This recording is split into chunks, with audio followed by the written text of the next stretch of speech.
Half-time score. I'm afraid it's not going very well for Tasato. You appear to be losing. Harlequin looked almost apologetic. 2% of the profits was hardly enough to make him a prince, but it was not to be sniffed at. He felt almost guilty about the way things were shaping up. Maybe we're all winning. Francesca's smile refused to acknowledge the hard truths she was hearing. Would you believe me if I said that my true loyalty was to the League? Nah, sorry Francesca, but I'm afraid your love of Tasato is too well known. You can put a brave face on this, but I know you hope to win. It gave Harlequin no pleasure to say it, but it was true. The prince was famous for her disdain of Savos in particular. Perhaps, she shrugged. And perhaps we're not out of this contest yet. Have you heard about the memorial that Aloysius proposed? Barrel astride the river? Harlequin's tone betrayed more than a hint of scepticism. Big sculpture, arms outstretched to show the unity between the two sides of Rigara and Mestra, that one. That's the one. What better way to celebrate pride in our great city? A symbol of our unity. It's the perfect way to celebrate Tasato's history. She beamed at Harlequin, daring him to disagree with him. He decided to accept the challenge. Aloysius still proposing to include a beautiful stone bridge to cross the Vassa, because if I was a gambling man, I think that this would sink this proposal faster than a stone hit in the water. The merchant prince's laughter was only slightly forced. Ah ha ha ha ha! Dear old Aloysius, you can't fault his ambition. I believe that some of the other princes have prevailed on him to adopt a more pragmatic approach. Harlequin inclined his head and smiled. Well, in that case, I think I'll take another drink, Francesca. Overview. In the run-up to the winter solstice, merchant prince Francesca de Matos worked with the League egregores to propose a grand competition, a challenge to the ambition, pride and prosperity of the League to see which of the four cities is in fact the greatest. The competition runs for a single year, starting at the winter solstice 384 YE and ending in time for the start of the winter solstice 385 YE. The winner will be the city that spends the most bourse resources to improve their territory. To keep things simple, Francesca wanted everything to count. Not just the wains spent on any commission other than armies, but the resources spent by individual citizens to upgrade their own businesses and other personal resources. It has taken the civil service a little time to catch up with Francesca's plans, but they are now able to provide some information on how the contest is going. The scores so far: Holberg, 90. Savos, 47. Tasato, 33. Temeshwar, 120. After 2 seasons, Temeshwar has opened up a clear lead, in no small part thanks to the huge effort required to build the new Department of Architecture at the university. Holberg is a close second thanks to massive contribution from citizens upgrading their personal resources, coupled with the funding for Kleist's Winter Gardens. Both Savos and Tasato are trailing far behind, with Savos in particular completely dependent on the efforts of individual citizens, without whose efforts the city would have been reduced to an also-ran. Still, there is everything to play for, and still 2 seasons to go. With that thought in mind, individual citizens in a few cities are keen to see what more they can do. Temeshwar. Temeshwar is well ahead overall, but investment in personal resources has been low. There are 2 opportunities for great works in Temeshwar, both of which would increase taxation for the Imperial Treasury.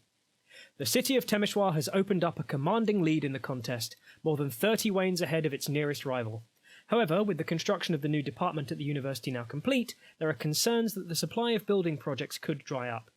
Now is not the time for the city to rest on its laurels, particularly given how low investment in businesses and other personal assets based in Temeshwar has been this year.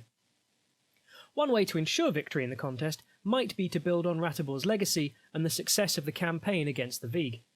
Ridley von Temeshwar, merchant prince of the Descent Guild of Ore Extraction, has been inspired to pursue their dream of making the mines of Temeshwar the most prosperous in the entire empire, and is proposing to drive a series of brand new roads into the mountains. They would enable the city to excavate the metal deposits much faster, generating record profits for everyone involved. It would require 50 wains of white granite, 50 wains of weirwood, cost 200 crowns, and take 6 months to complete, but at the end of that time, the mines of Temeshwar would be some of the finest in the Empire, and every mine in the territory would share in a bounty of 1,080 rings every season.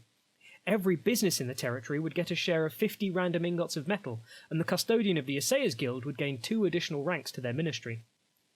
Alternatively, Temeshwar could log the Vardstein Vale. Marina pretends a Temeshwar of the Vardstein Timber Guild operates out of the Vardstein Vale, a forested wilderness on the edge of Temeshwar. The area is rich in resources that could be exploited. Marina says she wants to build the Vardstein Timber Mill and Sorting Yard on the edge of the Vale, a massive sawmill with mithril blades, along with a road connecting the wild forest to the safety of the city. Her proposals require 40 wains of white granite, 20 wains of mithril, and 120 crowns and take 6 months to complete. But once finished, it would function as a great work, distributing a share of 40 measures of forest materials among the businesses of Temeshwar and creating an imperial title to oversee the operation that would benefit from a ministry allowing it to buy forest materials. What might interest the Senate and permit them to support these projects is the potential for the long-term benefits to the Empire and the Treasury. Ridley's mines would increase the revenue for the Imperial Treasury by 5 thrones a season, while Marina's timber yard would increase it by 10 thrones. Arguably, these two commissions are the ones most in line with the original statement of principle submitted by Aureliana de Savos, that the cities compete to see who could increase imperial taxation the most. Holberg. Holberg is running second, but would need a major project to overtake Temeshwar. There is an opportunity to help the Sandfishers begin work on their sawmills. No city of the League is better known for its expertise in architecture and engineering than Holberg, so it is no surprise that it is running second in the contest. Nearly a third of all the resources committed have gone to building Clyce Winter Gardens, however, and that commission is now complete. To overtake Temeshwar and claim the prize, they would likely need a major construction project to begin this season, or at the very latest the next one. That's when some bright wunderkind spark remembers the Sandfishers and their grand inverted commas plan to build sawmills in Misericord and Utterland. They needed 15 wains of mithril and 15 wains of weirwood for the work, but they said they didn't want any help at all. They were quite determined to pay for it themselves, even if it took them years. If they start work now, well, it wouldn't hurt. There's a few raised eyebrows at the suggestion. After all, they're not technically League citizens, but they live in Holberg. Well, in the marshes that nobody wants, to be fair, but still, they are in Holberg, so by the terms of Francesca's contest, they count. A few quick conversations with the orcs visiting the Misericord market confirms that after a year, the orcs have accumulated a somewhat underwhelming 13 wains. 5 wains of mithril, 7 wains of weirwood, and 1 wain of white granite, which is no use to them at all, but they have bought as an investment because it was cheap. They are nearly halfway to being ready to start their great work, just another 18 months to 2 years to go. The Sandfishers are excited about the prospect of helping with the contest, but they remain adamant that they won't accept any aid. Their pride and their dedication to prosperity has made them determined to achieve their goal without aid. But what if it wasn't aid? What if they paid for the materials? They haven't got any money at the moment, but once someone explains the idea of a loan to them, they are all in. If an enterprising League citizen were to lend the Sandfishers the remaining funds they need, say 50 thrones, they could pay them back at the rate of 351 rings a season for the next 10 years. That would enable the Sandfishers to begin work on their new sawmills immediately, and that would contribute another 30 wains to Holberg's totals. It's a flawless plan, with one slight drawback. The Sandfishers are a little suspicious of the idea of a loan. They don't entirely trust the League not just to give them the money, so they'd like a mandate from the League Assembly to endorse a nominated citizen to provide the loan, who can then receive the payments, so that they know it's all above board. Strive, toil, and claim the just rewards of your labours. We send named citizen with 50 thrones to lend to the Sandfishers with which to buy the resources they need. No one knows what the morrow holds, but in this case it's a little under 8%. Synod mandate, League National Assembly. If this mandate is enacted, the citizen will need to have 50 thrones in their inventory after the event ends. That will be removed, and they will receive loan repayments from the Sandfishers of 351 rings a season for the next 10 years. It's also worth noting that if the Sandfishers were to finally complete their sawmills, they would be in an excellent position to aid the League with building a port on the Semilak, something the League Assembly are clearly in favour of. Savos. Savos is running way behind Temeshwar and Holberg. The Senate has commissioned the construction of an innovative new fortification designed to protect the city from the threat of the Grendel. Merchant Prince Genia Borne has extended her offer to build the broker's office until the end of 385 YE. It has to be said, Savos are not currently set to win the contest. They're beating Tasato, but only just. As one cynic points out, if the Sandfishers put the 13 wains they brought into the contest themselves, then they'd be just ahead of the collected luminaries of Savos. The personal aspirations of individual citizens have kept Savos in the race, but only just. Arguably, though, Savos has more important things to worry about than a competition. The Grendel Peace Treaty is due to expire soon, Spiral has just joined the League, and the Grendel are likely to be pretty furious about that. And they just so happen to have 3 massive naval armadas anchored off the coast of the Empire. The Grendel have sacked Sarvos once in recent memory, and it's hard to argue that it couldn't happen again.